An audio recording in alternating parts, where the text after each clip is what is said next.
এই ভিডিওতে আমরা আলোচনা করব ডেইলি স্টারের এডিটোরিয়াল পেজ কিংবা অপিনিয়ন পেজে যারা লিখেন তারা ইংরেজি ফ্রেজগুলোকে তাদের সেন্টেন্সে কিভাবে ব্যবহার করে থাকেন।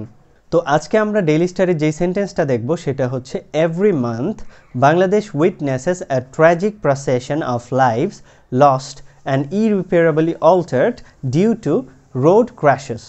তো আমরা যখনই একটা ইংরেজি সেন্টেন্স লিখব তখন আমাদের ভার্ব ওরিয়েন্টেড চিন্তা করতে হবে এবং ভার্বের কাজটা যে করেছে সে হচ্ছে একটা সেন্টেন্সের সাবজেক্ট এবং ভার্বের কাজ যাকে আশ্রয় করে করা হয় সে হচ্ছে একটা সেন্টেন্সের অবজেক্ট। এছাড়াও একটা ইংরেজি সেন্টেন্সে আমরা ভার্বের কাজ কখন করা হয়, কিভাবে করা হয়, কোন স্থানে করা হয় এবং কি কারণে কতবার করা হয় এই অ্যাডভার্বগুলোকে আমরা একটা সেন্টেন্সে উল্লেখ করে থাকি। যেমনটা এই সেন্টেন্সের শুরুতে করা হয়েছে, এখানে বাংলাদেশ উইটনেস বা প্রত্যক্ষ করে কখন সেটা বোঝাতে আমরা অ্যাডভার্ব অফ টাইম লিখেছি একটা নাউন ফ্রেজের মাধ্যমে এভরি মান্থ। তো এখানে এভরি হচ্ছে ডিটারমিনার এবং মান্থ হচ্ছে নাউন, দুইটা মিলে হলো একটা নাউন ফ্রেজ। তো এইভাবে আমরা প্রিপোজিশনাল ফ্রেজ কিংবা নাউন ফ্রেজ ব্যবহার করে শুরুতেই লিখতে পারি যে ভার্বের কাজ কখন করা হয়েছে, কোন স্থানে করা হয়েছে বা কিভাবে করা হয়েছে।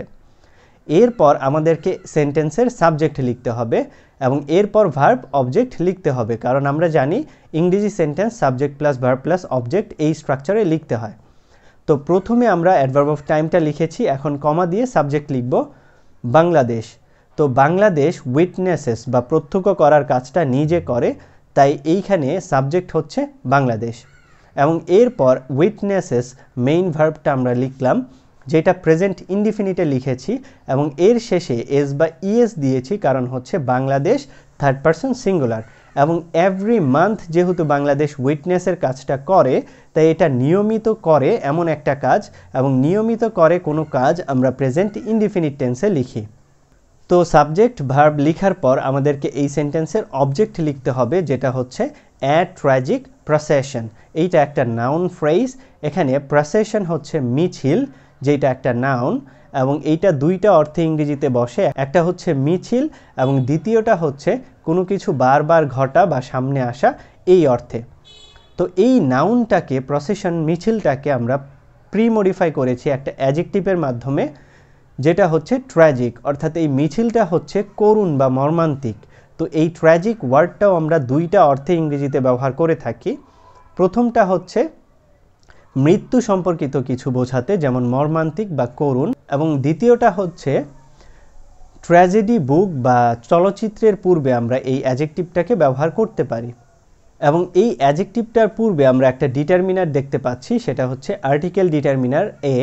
তো a tragic procession determiner adjective noun মিলে হলো একটা নাউন ফ্রেজ যেটা এই সেন্টেন্সের অবজেক্ট, কারণ এই মিছিলটাকেই বাংলাদেশ প্রত্যক্ষ করছে, অর্থাৎ এই মিছিলটা না থাকলে বাংলাদেশ প্রত্যক্ষ করতে পারতো না, একে আশ্রয় করেই প্রত্যক্ষ করার কাজটা করছে। তো যাকে আশ্রয় করে ভার্বের কাজটা করি সে হচ্ছে একটা সেন্টেন্সের অবজেক্ট।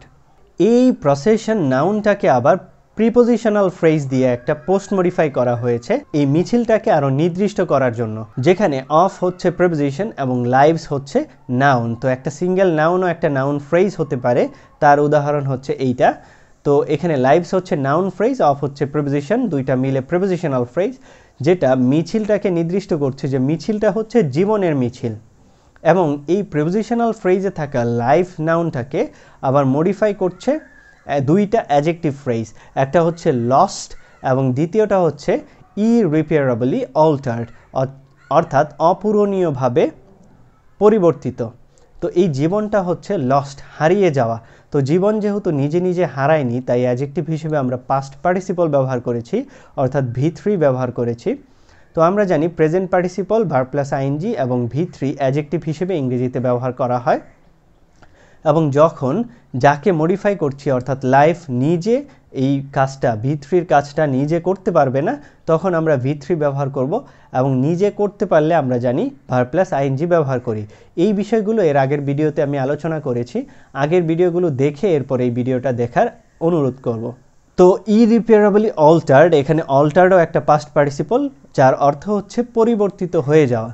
তো পরিবর্তিত হয়েছে, জীবনটা নিজে নিজে পরিবর্তিত হয়নি, রোড ক্র্যাশের কারণে, রোড ক্র্যাশেসের কারণে এইটা পরিবর্তিত হয়েছে। তাই আমরা এইখানে অ্যাডজেক্টিভ হিসেবে পাস্ট পার্টিসিপল ব্যবহার করেছি। আরেকটা বিষয় এখানে দেখার হচ্ছে, পাস্ট পার্টিসিপল অল্টারের পূর্বে আমরা একটা অ্যাডভার্ব দেখতে পাচ্ছি ইরিপেয়ারেবলি। তো একটা অ্যাডজেক্টিভের পূর্বে আমরা একটা অ্যাডজেক্টিভের পূর্বে এক বা একাধিক অ্যাডভার্ব ব্যবহার করেও কিন্তু আমরা একটা অ্যাডজেক্টিভ ফ্রেজ গঠন করতে পারি, যেমনটা এখানে করা হয়েছে ইরিপেয়ারেবলি অল্টারের ক্ষেত্রে। তো এই দুইটা অ্যাডজেক্টিভ ফ্রেজ লস্ট এবং ইরিপেয়ারেবলি অল্টার্ড লাইভসগুলোকে নির্দিষ্ট করছে, যে জীবনগুলো হারিয়ে যাওয়া জীবন এবং অপূরণীয়ভাবে পরিবর্তিত হয়ে গেছে এই জীবনগুলো, অর্থাৎ তারা আর এই পৃথিবীতে নেই। তো এই লস্ট এবং ইরিপেয়ারেবলি অল্টার্ডকে আবার পোস্ট মডিফাই করা হয়েছে একটা প্রিপোজিশনাল ফ্রেজের মাধ্যমে, ডিউ টু রোড ক্র্যাশেস। তো এই যে হারিয়ে গেছে বা পরিবর্তিত হয়ে গেছে, কি কারণে হয়েছে? সেটা হচ্ছে রোড ক্র্যাশের কারণে। তো এই কারণ প্রকাশ করতে আমরা প্রিপোজিশনাল ফ্রেজ ব্যবহার করতে পারি। তো এখানে ডিউ টু হচ্ছে প্রিপোজিশন। তো ডিউ টুর পরিবর্তে আমরা বিকজ অফ ব্যবহার করতে পারতাম, কিন্তু না করার কারণ হচ্ছে ডিউ টু ফর্মাল রাইটিংয়ে ব্যবহার করা হয় এবং বিকজ অফ এভরিডে স্পিকিংয়ে ব্যবহার করা হয়। তো এইটা যেহেতু একটা ফর্মাল রাইটিং, তাই লেখক এখানে ডিউ টুকে বেশি প্রিফার করেছে এবং বিকজ অফকে অ্যাভয়েড করেছে। তো ডিউ টু হচ্ছে একটা প্রিপোজিশন এবং রোড ক্র্যাশেস এটা হচ্ছে একটা নাউন ফ্রেজ। তো প্রিপোজিশন প্লাস নাউন ফ্রেজ মিলে হলো প্রিপোজিশনাল ফ্রেজ। তো এই ফ্রেজগুলো কিভাবে গঠন করতে হয় এর আগের ভিডিওগুলোতে কিন্তু আমি আলোচনা করেছি ইন ডিটেইলে, এবং এই চ্যানেলে অনেক ভিডিও পেয়ে যাবেন এই ফ্রেজের উপর। সেইখান থেকে ফ্রেজগুলো আপনি আগে শিখে এরপর এই ভিডিওটা দেখতে পারেন। তো সম্পূর্ণ সেন্টেন্সের স্ট্রাকচারটা যদি আমরা দেখি, প্রথমেই একটা অ্যাডভার্ব অফ টাইম লিখেছি নাউন ফ্রেজ ব্যবহার করে, এরপর কমা দিয়েছি। তো আমরা কিন্তু adverb of time, adverb of place, adverb of manner এগুলো সেন্টেন্সের শুরুতে প্রায়শই দেখতে পাবো। এবং এরপর এই সেন্টেন্সের সাবজেক্ট বাংলাদেশ লিখেছি, এরপর ভার্ব উইটনেসেস, এবং এরপর অবজেক্ট অ্যা ট্র্যাজিক প্রসেশন। এবং এই প্রসেশন নাউনটাকে পোস্ট মডিফাই করেছি প্রিপোজিশনাল ফ্রেজ দিয়ে, লাইভসকে আবার পোস্ট মডিফাই করেছি দুইটা অ্যাডজেক্টিভ ফ্রেজ দিয়ে, লস্ট এবং ইরিপেয়ারেবলি অল্টার্ড, এবং এই ইরিপেয়ারেবলি অল্টার্ডকে আবার প্রিপোজিশনাল ফ্রেজ দিয়ে পোস্ট মডিফাই করেছি।